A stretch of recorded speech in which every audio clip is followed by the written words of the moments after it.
Thank you. Good on you, mate. See ya. Thank you, Robert. See ya. All right. Genevieve. Bye. Genevieve, please.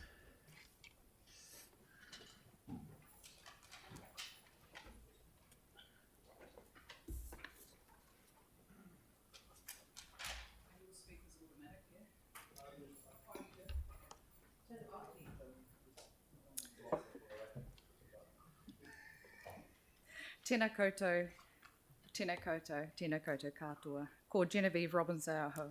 Noa reira, tēnā koutou katoa. The sea defines us, connects us, and it also separates us. Most of us experience only its edges, the beginning and an ending.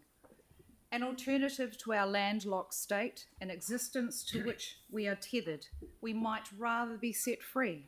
In the words of Philip Hoare, the sea inside. Literally, one of humanity's primary lungs of life, our coastal environment not only provides the single habitat for many endangered species, it also provides communities with a vital resource. Yet, why do we offer so little in protection in return? In our greater city, we not only have the ability to protect, we have a duty to protect. That takes me to why I'm here today, and I'm sure a few of you will recognise my face and my voice from the coastal environment. My submission and today's discussion with you requests Council to question the morality and overarching impacts of SailGP and the use of the Ecosystem Fund in the procurement of events such as this and activities that ultimately have the ability to cause harm. Our marine environment faces an increasing number of issues: commercial shipping, sediment, exotic weeds, increasing temperatures, adding to the already accumulated effects we cause to our natural environment, particularly within our coastal marine area, should be avoided. We must all abide by best practice, policy that assists in good decision making. The New Zealand Coastal Policy Statement of 2010 is prescriptive and very directive.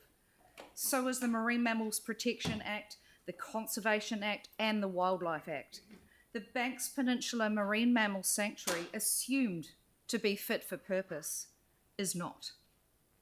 It has the ability to exclude seismic and mining work alone, and that is all. I am here to give an overview of the current anthropogenic threats on our native Hector's dolphins. Since just September last year, there have been 18 confirmed Hector's dolphin mortalities, 15 of which are in Canterbury.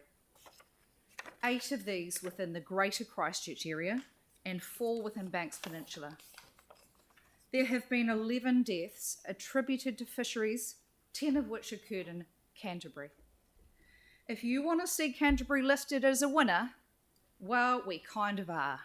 Because, as of just last night, Canterbury wins hands down a decent silver, gold medal even, as having 83.3% of all Hector's dolphin mortalities. And that is from the Department of Conservation's latest verified updates.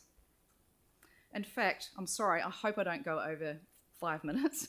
In fact, the bonus ball in this lotto win is since 2022, 2 Hector's dolphins have been confirmed as dying from suspected boat strike, 1 in Taylor's Mistake. The east coast of the South Island is habitat to many endemic species, including the New Zealand dolphin, sea lion, seabirds. In fact, Banks Peninsula alone is home to more than 4,600 terrestrial and marine species identified on iNaturalist site.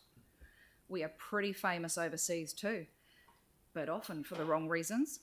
While the IUCN has red-listed New Zealand for our lack of protections for endemic species, Dame Sylvia Earle and her Mission Blue Foundation has celebrated the species by creating a hope spot, being the entire coastline of New Zealand as a potential breeding ground for this species. But as we know, a lot can happen in 12 months. Applying unnecessary pressure on a species that simply has no alternative is not something that sits well with me. Sometimes it takes case law to prevent certain activities, such as the Motiti decision, which restricts fisheries in certain areas, or a decent reflection into the detail and provisions of a marine mammal sanctuary.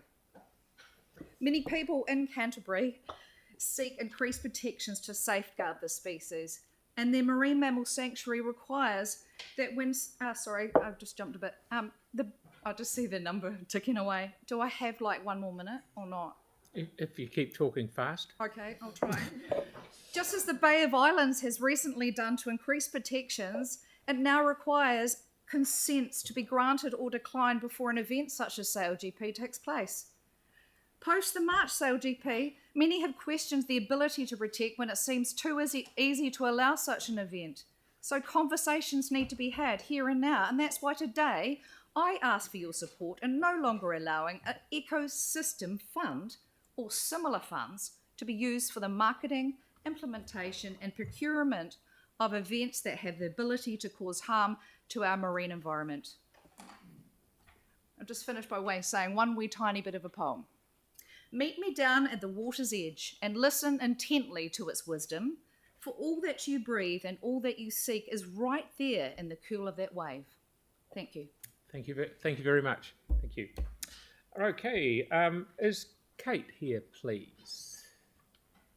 So not one question. No, sorry, you've used all... No question. Oh, right. Sorry, Very different.